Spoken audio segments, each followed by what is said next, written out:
छोड़ने जाने वाला है जो पिछले 10-12 साल से। नमस्कार, मैं खुशी मिश्रा और आप देख रहे हैं खरी कसौटी। दिल्ली का जंतर मंतर, जहां कभी अन्ना हजारे के आंदोलन की गूंज सुनाई दी थी, जहां किसानों से लेकर पहलवानों तक ने अपनी आवाज बुलंद की, आज एक बार फिर देश भर की नजरें इसी जगह पर टिकी है।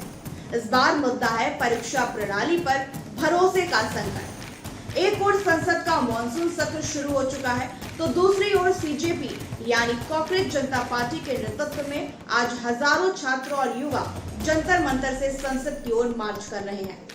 आज राजधानी दिल्ली में सीजेपी की ओर से चलो संसद मार्च निकाला जा रहा है। प्रदर्शनकारी शिक्षा व्यवस्था में सुधार, पेपर लीक पर जवाबदेही और छात्रों के भविष्य को सुरक्षित करने की मांग कर रहे हैं। इसी वजह से दिल्ली पुलिस ने संसद और जंतर मंतर के आसपास सुरक्षा के अभूतपूर्व इंतजाम किए हैं। कई जगह बैरिकेडिंग की गई है, भारी पुलिस बल तैनात है और सुरक्षा कारणों से केंद्रीय दिल्ली के कई मेट्रो स्टेशन के एंट्री और एग्जिट गेट अस्थायी रूप से बंद कर दिए गए हैं, जबकि ट्रेनों का संचालन जारी है। इस पूरे आंदोलन का चेहरा बने हुए हैं शिक्षाविद और सामाजिक कार्यकर्ता सोनम वांगचुक, जिन्हें कई दिनों की भूख हड़ताल के बाद स्वास्थ्य बिगड़ने पर सफदरगंज अस्पताल में भर्ती कराया गया था। दिल्ली हाई कोर्ट ने भी उनके स्वास्थ्य को लेकर चिंता जताई थी और सरकार से उनकी सुरक्षा सुनिश्चित करने को कहा था, लेकिन अब इस आंदोलन ने नया मोड़ ले लिया है। सफदरगंज अस्पताल से सोनम वांगचुक ने अपने समर्थकों के नाम एक हस्तलिखित पत्र जारी किया है, जिसमें उन्होंने साफ कर दिया कि वे अपना अनशन तभी समाप्त करेंगे जब उनकी 3 शर्तों में से कोई एक पूरी होगी। पहली शर्त है, केंद्र सरकार शिक्षा व्यवस्था में हाल की विफलताओं, खासकर पेपर लीक जैसे मामलों की जिम्मेदारी स्वीकार करे। दूसरी शर्त, अगर सरकार जिम्मेदारी नहीं लेती तो उन्हें और सीजेपी के नेतृत्व को संसद तक जाने दिया जाए, जहां विभिन्न राजनीतिक दलों के सांसद और नेता सार्वजनिक रूप से भरोसा दें कि वे इस मुद्दे को संसद में उठाएंगे।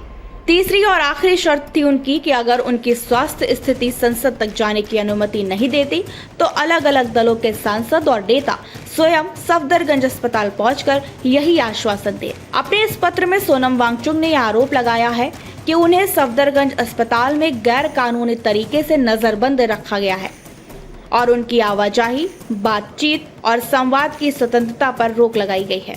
हालांकि इस आरोप पर प्रशासन की ओर से अब तक कोई आधिकारिक प्रतिक्रिया सामने नहीं आई है। उधर जंतर मंतर पर सीजेपी के नेतृत्व में हजारों लोग लगातार प्रदर्शन कर रहे हैं। प्रदर्शनकारियों का कहना है कि यह सिर्फ सोनम वांगचुक की लड़ाई नहीं, बल्कि देश के करोड़ों छात्रों की आवाज है, जिन्होंने वर्षों से पेपर लीक, भर्ती घोटालों और शिक्षा व्यवस्था की खामियों का सामना किया है। वह प्रशासन का कहना है कि संसद सत्र के दौरान सुरक्षा सर्वोच्च प्राथमिकता है। इसी वजह से मार्च के रूट पर कड़ी निगरानी रखी जा रही है और किसी भी अप्रिय स्थिति से बचने के लिए व्यापक सुरक्षा व्यवस्था लागू की गई है। अब पूरे देश की निगाहें 2 सवालों पर टिकी है। क्या सरकार वांगचुक की किसी शर्त पर सहमत होगी?